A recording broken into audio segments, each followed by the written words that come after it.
if you don't have a bookkeeper, if you don't have a CPA, if you haven't been filing your taxes, if you're not claiming all your income, like those are major red flags that you better straighten out for multiple years before you think you're going to sell your business. Welcome to Masters of Home Service, the best podcast for home service pros like us. I'm your host, Adam Sylvester, and I want you to crush it in business. Today, we're talking about selling your business. And if you've been thinking about selling it down the road, then today's gonna be great because we're gonna give you a game plan to make sure that you get as much as you possibly can for your business. Now, here's the thing. If you're thinking, Adam, I'm not ever gonna sell my business, and so this episode is not for me. It is, and here's why. Here's the secret sauce to business. If you will approach your business like you're going to sell it, then you will build a thriving, profitable, awesome business. If you have that mentality, I'm going to make my business sellable, even if I never sell it, then that will get you the results you want. So listen up if you want to sell it, or if you don't ever want to sell it. The mentality, the tactics are the same. So I have two great guests today, Forrest and Daniel. You guys know this stuff. This is your wheelhouse. So we're going to give our listeners some really good strategies here. Daniel, you go first. Tell us who you are and what you do. Yeah, Daniel Dixon. I'm the CEO at SendJim, and I also have a home service business in the garage floor coating space. Awesome. Yeah. Great.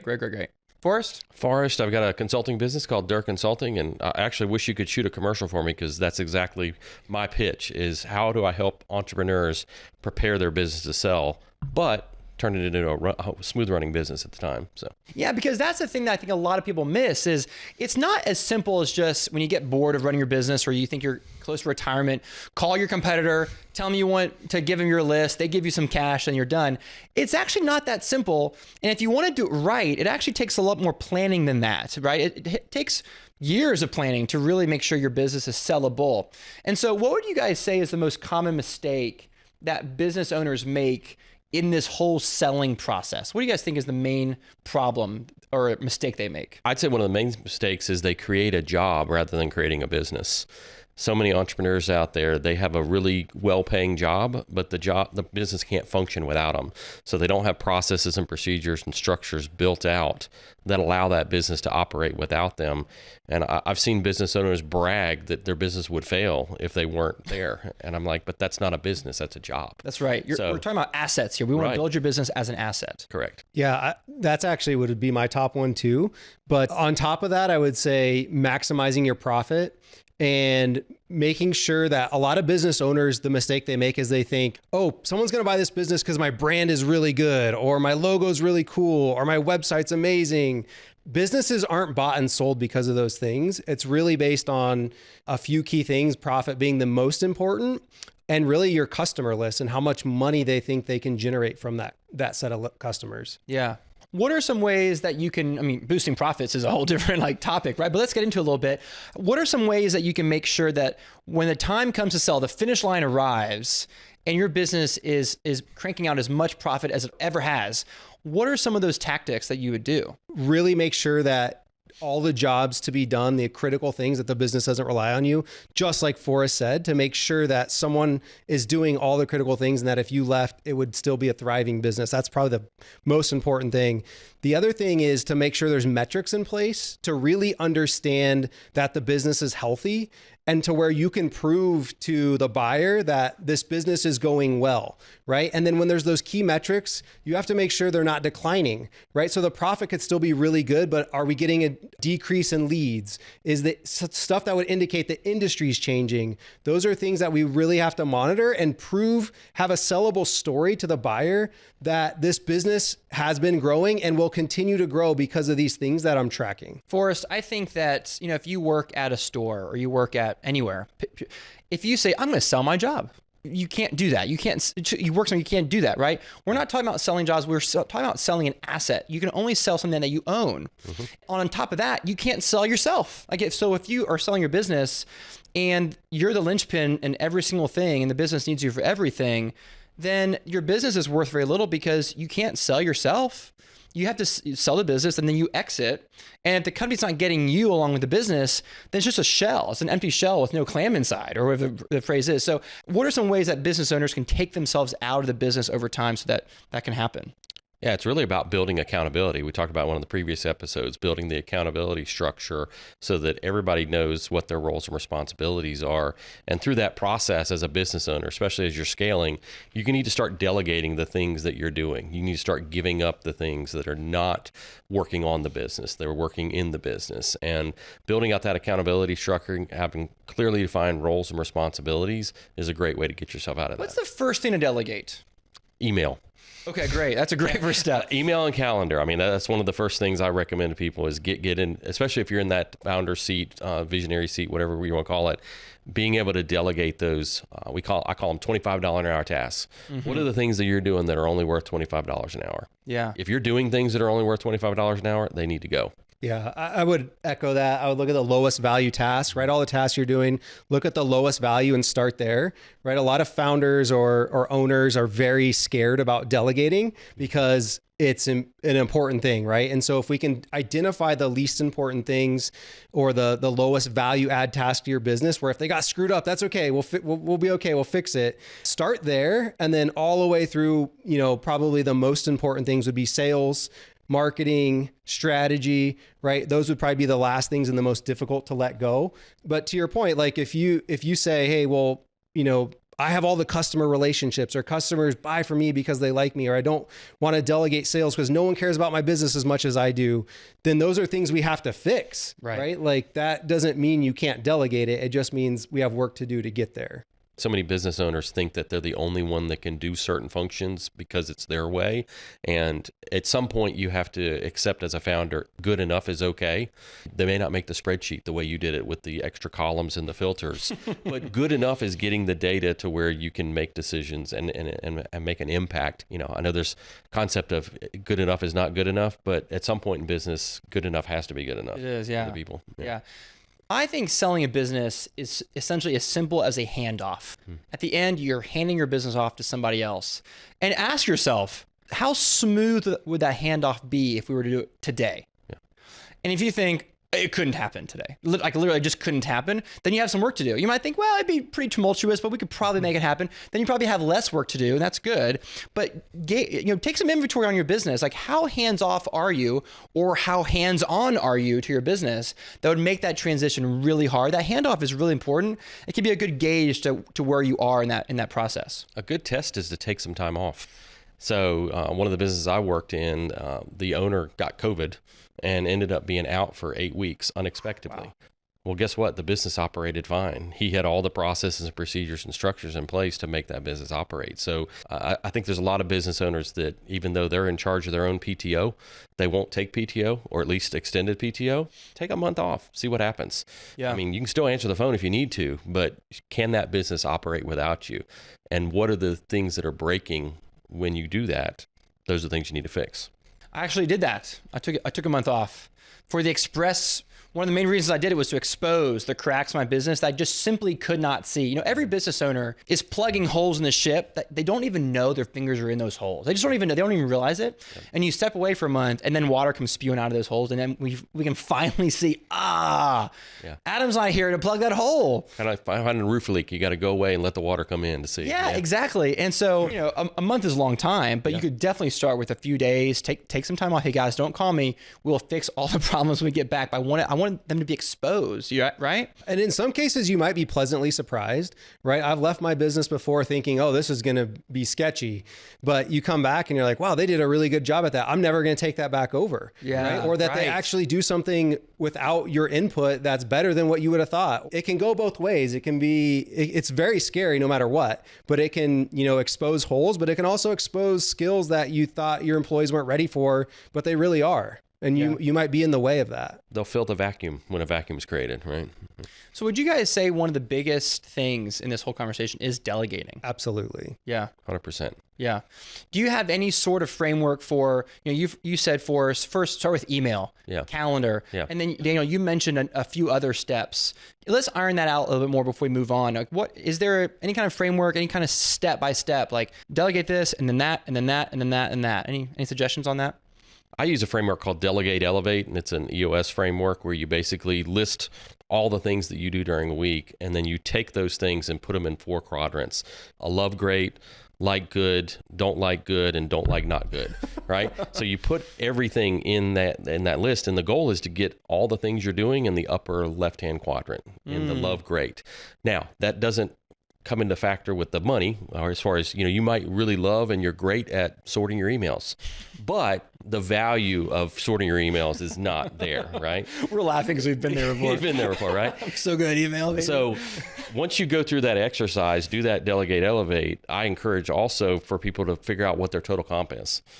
Take an exercise, and even with your leadership team, figure out what's their total salary, insurance, taxes, benefit, car allowance, whatever. Figure out what that total comp is, because it's not $25 an hour. It's probably a lot more.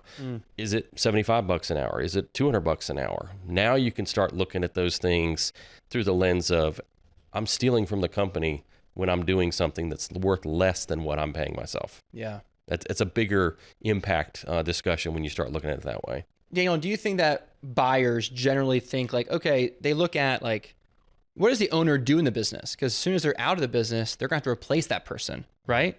Absolutely. And you'll see if you look at business listings to potentially buy other businesses, or even just for curiosity's sake, you're going to see a lot of like semi-absentee or full absentee, right? And they're advertising those things because the business is worth so much more if the owner isn't involved, and people want to buy passive investments. Well, oftentimes those aren't true when you really look into the details of the business, but that goes to show you that the people listing the businesses and the sellers understand that's a super valuable thing to have. Yeah. I would say that when you're selling your business, you have to consider, okay, another business owner buys my business, then they will probably become the leader of that business. They'll be the visionary. They might lead the meetings once a week and give people high fives. But like, they don't want to get back in the nitty gritty of the operations and ordering materials and making sure the CSR is saying the right things. And so if you're still doing all that stuff, then they're going to have to, in theory, replace you, or else they're going to have to do it themselves, and they don't want to do it themselves. Yeah. Or they'll offer you way less for the business. Yeah. There's some people that vision themselves as when they buy a business, that's what they want to do, but they're also buying businesses that are going to be valued much lower, right? If you think you're going to get $1 million, $2 million, $5 million for your business, the type of person that has that type of money to invest is not buying a business that they're having to do that. That's true. Right? So it just depends on what you think your business is worth. And for most of us, our take-home pay, or what you'd call, if you're going to sell a business, a seller's discretionary earnings, you'll see that potentially on a business listing, SDE. When you look at that number, oftentimes, like let's say in our service business world, it's 6 figures or more. And you think, oh, well, I wouldn't sell my business for that because I could make that in 1 year. Well, that's how your business is really valued if you're the one doing the work, right? So if you think, well, I make $200,000 a year, so my business is going to be worth $700,000 or $600,000 or $500,000. The reality is, if you're doing all those things, it's probably worth $200,000 and becomes unsellable because you don't want to sell it for that price, and they don't want to buy the jobs you're doing. That's well said. So yeah, you're kind of in a rock and a hard space if you're in that kind of phase. Guys, one thing we haven't talked about is how important having a CRM is when you sell a business. And obviously we're big fans of Jobber here. So how can using Jobber increase your sellability with your business? Having everything in one place, having all your customer records, all your sales records, all your communications, proposals, everything in one place is precisely why you need a software company like Jobber. Everything you said, the metrics are there, all the customer data is there. And I was just assuming kind of in our conversation that, everyone had a CRM because it's so important. But if you don't, start with Jobber. That'd be like the number one thing to do, along with having your financials in order. And because we use Jobber, I get comments all the time like, oh, are you a franchise or whatnot? Because the software makes us look so professional. And a lot of people that could go start these types of businesses, they don't know the software end of it. And so it looks very impressive and looks almost impossible for them to recreate. So Jobber is a huge asset to any business. 100%. And I love that. I love when people think we're a franchise. I think that's a huge compliment. Yeah, it makes us look so professional, so sleek, so on the ball. It's awesome. Agreed. Well, if you're out there and you feel like you're going at this whole business thing alone, you're solo, you just feel like you're all by yourself and you're kind of needing community and you need to have other people around you, then come and join us. We have a community with Jobber that is perfect for you. Advice, insight, tips, tricks, and you might even find that you can encourage and help somebody else. So go to jobber.com/community. It's free and join today. if someone's listening and they're like, yeah, I want to start making my business more sellable. We've covered delegation. We've covered these other things. What else do you think matters in this whole process of getting your business sellable? They've got to have an operating system on how that business operates. How do they have their meetings? How do they get things accomplished? How do they accomplish projects? They've got to have a structure that can run the business and has a complete normal system of terminology, how they have meetings, etc. So having an operating system in the business is a great way to improve that sales price, because again, somebody doesn't want to have to walk in buying a business and have to get it organized. They want to be organized when they walk in. Let's put some meat on those bones. Yeah. Can you give us an example or some kind of visual so that we can really grasp what you're saying? An operating system sounds cool. I get that. Yeah. Give us some more detail on that. Yeah. So one of the biggest ways to start the operating system is to have a plan so that everybody understands what the business is doing.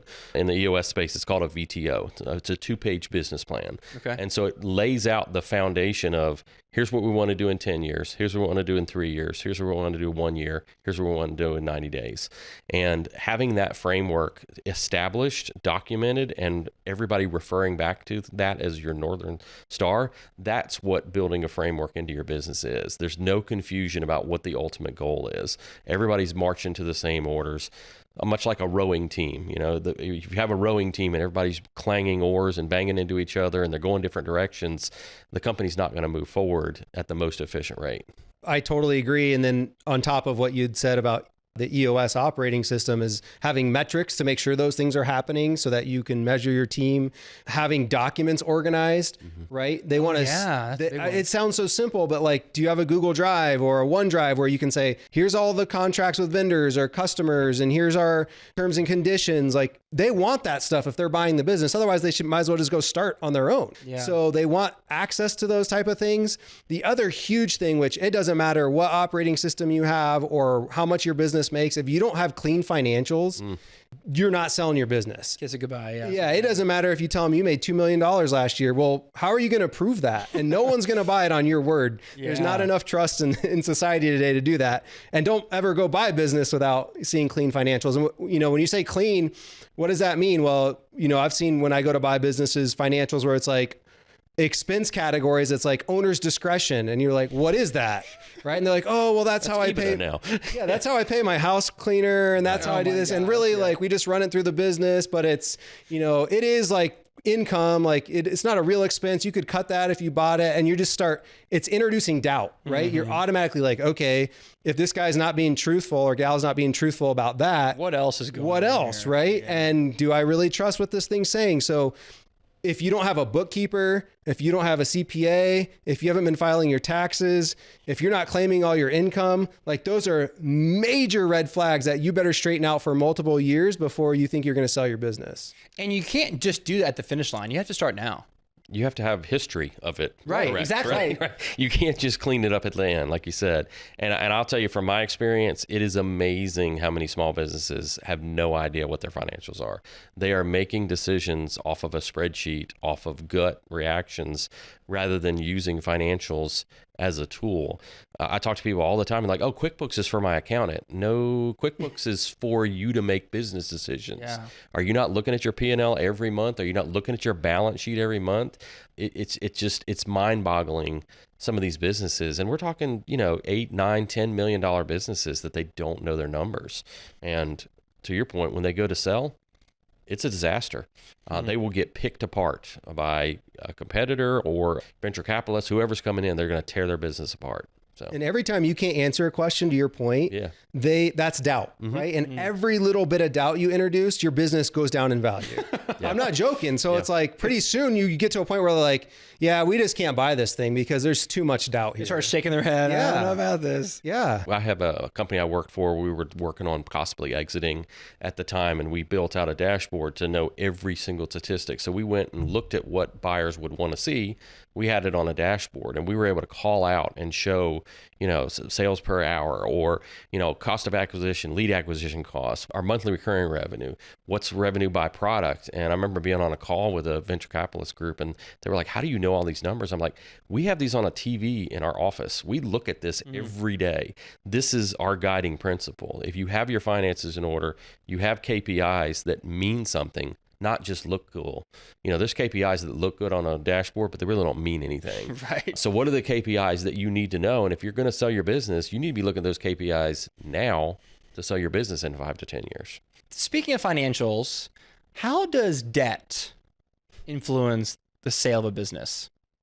Yeah, it's a great question. And one of the things I was going to bring up is when you want to go to sell your business, and you start thinking like years in advance, you don't want to be buying new vehicles. You don't want to be signing new leases, right? Because now you're obligating the future buyer to be involved into those things, those decisions you made. Right. And so I'm not saying don't do it to stop growing, but just be really careful, right? Do you need a new personal truck on the business? Does your wife need her vehicle on the business, right? Those type of things you're going to pay tenfold for it by running it through your business or buying things that you don't need. And the reality of it is like the more debt you have, if it's not generating above and beyond the debt service and, increased income, then it's a bad decision. When you look at it, right, if your interest rate, we're going to get a little technical here, but I'll try not to go too far.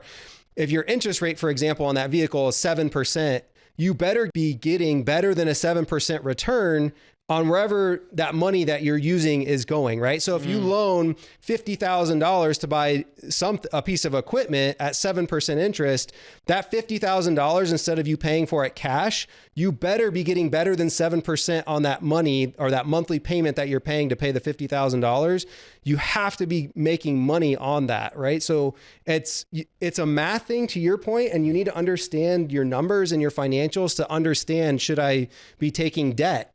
And I think a buyer is okay with debt as long as there's the story behind it and the metrics to say, hey, it's okay that we have this debt because we're paying 7%, but we're growing 30% on that money that we're saving by not paying for it all up front. That makes sense. The debt to equity might be a KPI you want on your dashboard. Debt to equity. To be looking at. Yeah. If you're constantly growing your business and you're constantly reinvesting, then you don't fully realize the true profit of those decisions until you stop growing, until you stop reinvesting. And then you have this like amazing year, most money you've ever made because you're not spending and you're not reinvesting anymore. And you want to time it so that time period is when you're selling it. And we haven't bought anything in the last year. We're record profits, record efficiency because you've timed it properly. Does that make sense?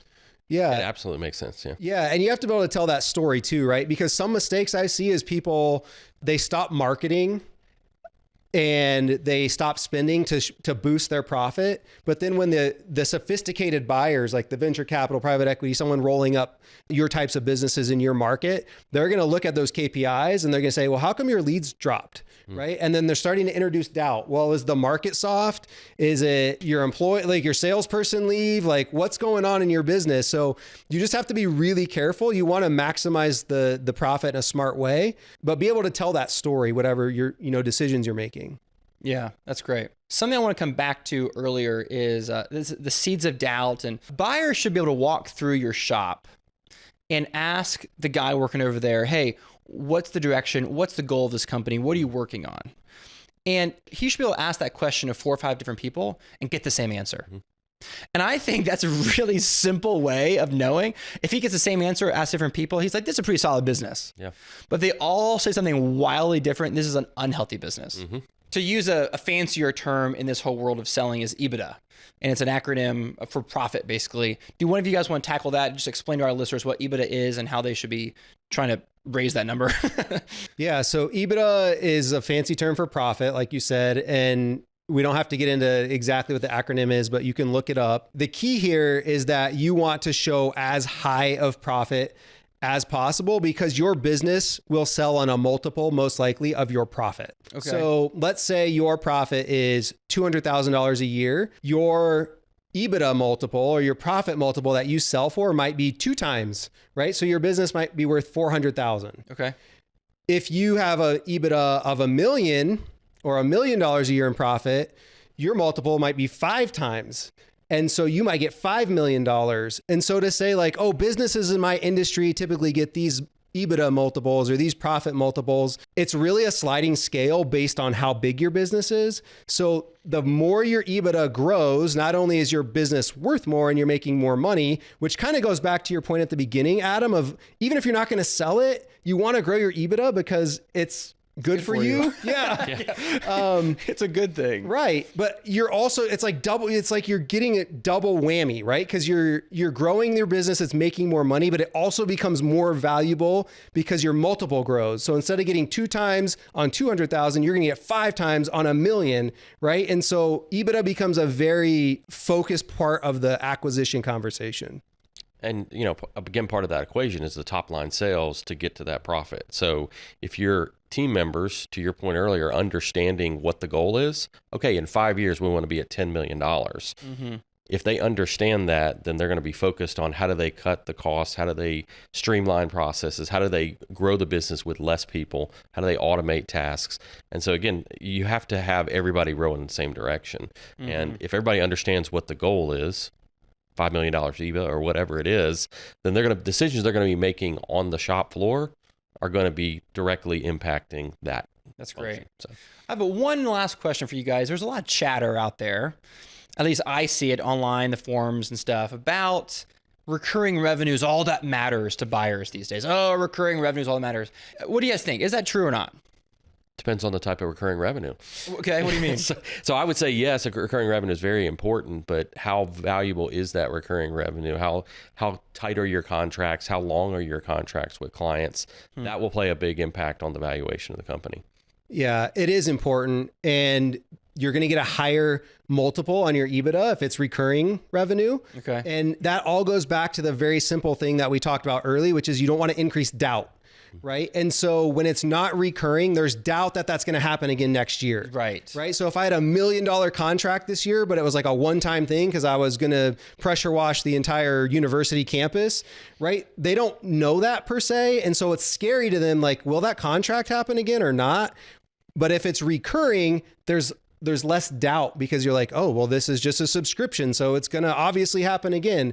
So that's why that you're going to get a higher multiple on recurring revenue or recurring profit. Now, a listener out there is thinking, well, yeah, recurring revenue, I clean Miss Betty's gutters every year. Is that recurring revenue or does it need to be like contractual? Yeah, that is, I guess, technically recurring revenue, but the most valuable recurring revenue is going to be on a subscription base. Okay. Right. So your credit card's already on file. It's automatically being charged. There's no such thing as, relying on Miss Betty to call you and she's older and she forgets or there's a system where we have to reach out to her. So it's that subscription based. You have a system, a credit card processor that's charging it. That is the important thing. Service agreements, that kind of stuff. Yeah. Yep. Awesome. I love this conversation. I think there were a lot of good takeaways for our listeners to build your business so it's sellable. Here are the top 3 that I came away with. Number 1 is you want to make sure that your business is sellable. The handoff is smooth, and you have to be able to build an asset and not just a job. And so you got to delegate responsibility. You have to have people doing things that you don't do anymore, because what are they going to do? Buy you at the end and you come with them? They're going to sell the business. And if you are doing everything still, that business is not very sellable. Number 2 is that you want to have a plan. You need to have a 90-day plan, a 1-year plan, 3-year plan, 10-year plan, and get your whole team involved. Make sure that they know what the goal is. Where are we going? What's the direction we're going? What am I supposed to be doing today to impact that number, that goal, the vision? They need to be a part of it. And so if someone comes in as a buyer and asks 5 different people, what are you doing here? And they all say different things, that's not as good as if they all said, we're all going this direction. And that's what you really want. And number 3, you need to have honest and correct financial statements. You need to have QuickBooks going starting today. You need to have a bookkeeper, an accountant, making sure they're correct. What are you going to do? Hand off just a box of receipts to the buyer in 5 years? That doesn't work. So you need to have correct statements that don't have these fluffy line items in there that say like, that's just my slush fund. It's got to be honest. It's got to be clear and transparent. It's got to be correct. One big question we get oftentimes with selling the business is, what does my income go and how does that affect EBITDA or profit? And so with a lot of the small businesses, what you're going to see is you're going to see a thing called SDE on a listing, or seller's discretionary earnings. And that's typically your wages that the business pays you on payroll, like you might make $70,000 a year on your payroll, plus any profit you distribute. So let's say the business has a $200,000 a year profit, plus it pays you $70,000 on payroll. You'll see your SDE as $270,000. And for businesses like this, you'll typically get a multiple on those two numbers added together on your SDE. That's great. Thanks for clarifying that. How do people find out more about you? Yeah, so you can find out more by going to SendJim.com. That's SendJim.com, and reach out on a chat on our website. Forrest? Yeah, you can reach out on Derr Consulting, DERR Consulting.com. You can fill out a form. Be happy to get in touch with you. Cool. You guys are great. Thanks for crushing your businesses. Thanks for giving us some insight today. Thanks for being here. Yeah, thanks for having us. Thank you. And thank you for listening. I hope that you heard something today that will help you make your business more sellable. Go make it happen. I'm your host, Adam Sylvester. You can find me at adamsylvester.com. Your team and your clients and your family deserve your very best. So go give it to them.